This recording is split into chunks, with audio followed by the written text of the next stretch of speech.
নমস্কার। কাছে ও দূরে, দেশে ও বিদেশে সমস্ত শ্রেণীর শ্রোতা বন্ধুদের আমার সহ আপনাদেরই চ্যানেল শান্তিবার্তাতে সুস্বাগত। আজকের আলোচনার বিষয় হলো নিজেকে বদলান, পৃথিবী নতুন লাগবে। খুবই একটি অভিনব টপিকস। আপনারাই তো ভাবছেন নিজেকে কেমন করে বদলালে পৃথিবী আমার কাছে নতুন লাগবে। তো সে বিষয়ে যদি জানতে চান অতি অবশ্যই ভিডিওর শেষ পর্যন্ত সঙ্গে থাকবেন। দেখুন, প্রথমে একটা কথা বলে রাখি, বক্তা শুধুমাত্রই কিন্তু তথ্য দিয়ে থাকেন, কিন্তু সুমধুর শ্রোতারা তাদের মননশীলতাকে কাজে লাগিয়ে সেই তথ্যগুলি গ্রহণ করে নিজের জীবনটাকে কিন্তু সুন্দরভাবে অতিবাহিত করে থাকেন। সুতরাং এক অর্থে শ্রোতাই শ্রেষ্ঠ। তাহলে আলোচনায় প্রবেশ করব। প্রথমত এক নম্বরে যেটি বলবো, আপনি যদি আপনার চিন্তা ভাবনাকে বদলাতে পারেন, অবশ্যই আপনার সিদ্ধান্ত বদলে যাবে। বিষয়টি কেমন? হয়তো আপনি একটা ব্যবসা করেন, সেই ব্যবসাটাকে নিয়েই আপনি চিন্তায় মগ্ন আছেন, ব্যবসাটাকে কিভাবে আরও এগিয়ে নিয়ে যাওয়া যায়, কিভাবে আরও বড় করা যায়। কিন্তু আপনি যদি অপর প্রান্তে ওই ব্যবসার সঙ্গে সঙ্গে আপনার চিন্তাধারা আর একটু উন্নত করেন যে নতুন আর একটা কী ব্যবসা করা যায়, এই যে নতুন করে একটা ভাবনা আপনি চিন্তা করলেন, তখনই দেখবেন আপনার সিদ্ধান্তেরও কিন্তু পরিবর্তন হবে, সিদ্ধান্তটা বদলে যাবে। একটা ব্যবসা আছে, তার সঙ্গে সঙ্গে সেটি তো আছেই, আর একটা ব্যবসা কিন্তু শুরু করার আপনার সিদ্ধান্ত নিয়ে নেবেন। তদ্রূপ 2 নম্বরে যে বিষয়টি লক্ষ্য করবেন, আপনি যদি আপনার অভ্যাস বদলান, তাহলেই আপনার জীবন বদলে যাবে। আমরা অভ্যাস কিভাবে বদলাবো?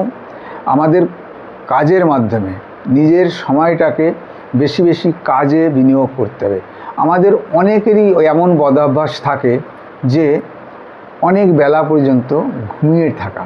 সেখানে অনেক বেলা পর্যন্ত ঘুমিয়ে না থেকে ওই অভ্যাসটাকে যদি একটু চেঞ্জ করতে পারেন, যদি দেখা যাচ্ছে প্রভাতে 4টে কি 4:30 যদি আপনি ঘুম থেকে উঠেন, যেখানে আগে আপনি 8:30 9টা পর্যন্ত ঘুমিয়ে থাকতেন, সেই জায়গায় আপনি যদি আবার আপনার অভ্যাস বদল করে 4টে থেকে 4:30 সময় যদি ঘুম থেকে ওঠেন, তাহলে কিন্তু অনায়াসেই 3 থেকে 3.5 ঘন্টা আপনি হাতে পেয়ে যাবেন এবং ওই সময়টাকে আপনি আপনার অন্য কাজে লাগাতে পারবেন। 3 নম্বরে যে বিষয়টি বলবো, সময়ের মূল্য বাড়াতে চাইলে জীবনে শৃঙ্খলা যুক্ত করুন। শৃঙ্খলা মুক্ত জীবনে সময়ের কোনো মূল্যায়ন করা হয় না, কিন্তু সময়ের মূল্য যদি আপনি বাড়াতে চান, সময়ের যদি দাম দিতে চান, তাহলে অবশ্যই আপনার জীবনটাকে শৃঙ্খলের মধ্যেই যুক্ত করতে হবে।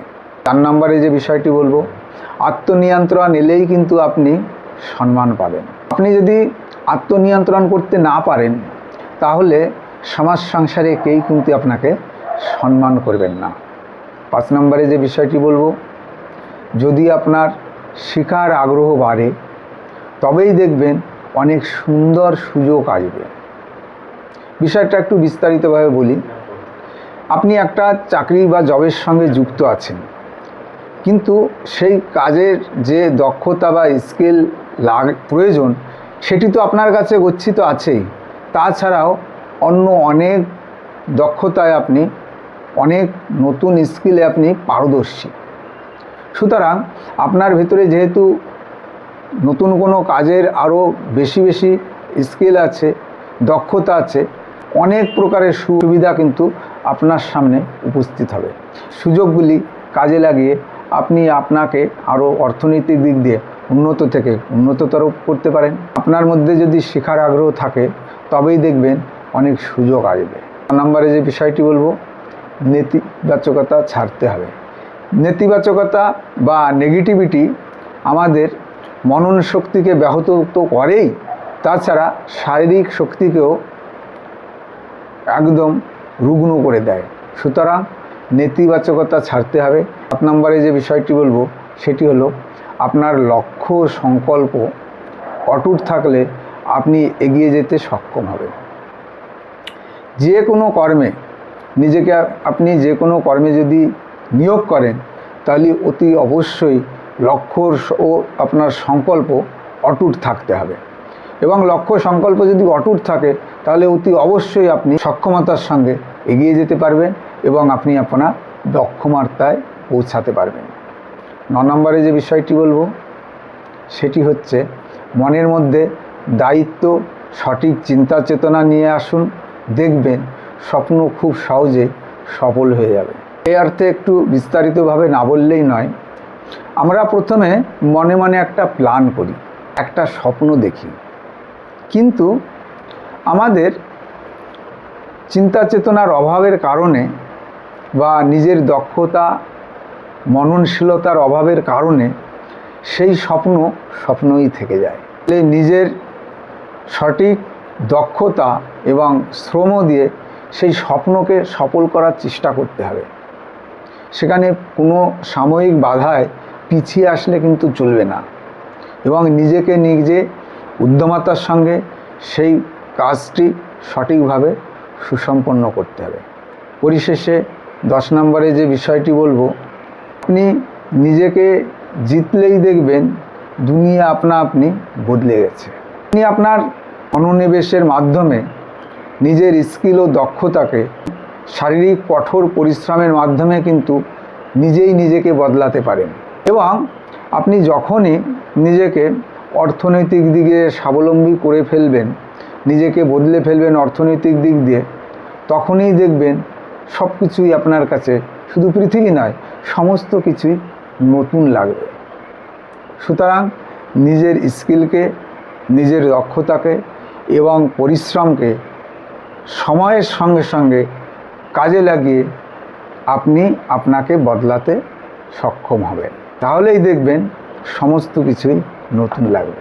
তাহলে উপরের এই ইনফরমেশানগুলি যদি কিঞ্চিত মাত্র আপনাদের কোনো উপকারে আসে বলে মনে করেন, তাহলে অতি অবশ্যই ভিডিওটিকে প্রিয়জন বা বন্ধুবান্ধবের কাছে শেয়ার করবেন। আপনাদের অতি মূল্যবান বক্তব্য কমেন্টের মাধ্যমে পাঠিয়ে দেবেন। শান্তিবার্তা চ্যানেলের একটাই উদ্দেশ্য, সেটা হচ্ছে সমস্ত ধরনের মানুষের মানসিক শান্তি প্রদান করার প্রচেষ্টা করা। এ বিষয়ে আমার মতো একা এক ব্যক্তির দ্বারায় একে এগিয়ে নিয়ে যাওয়া সম্ভব না। আপনাদের সবার সহযোগিতা একান্তভাবে কামনা করি। শুনুন, আমরা হাতে হাত রেখে এই চ্যানেলটিকে আরও এগিয়ে নিয়ে যাই। সমস্ত শ্রেণীর বন্ধুবান্ধবদের ও প্রিয়জনদের এই চ্যানেলের লিঙ্কটিকে শেয়ার করে দেবেন। পরিশেষে যে কথা আমি বলে থাকি, সবাই অনেক সুখে থাকবেন, ভালো থাকবেন, হাসি আনন্দে ভরে উঠুক সবার হৃদয়, এই প্রার্থনা করে এখানেই শেষ করব। নমস্কার।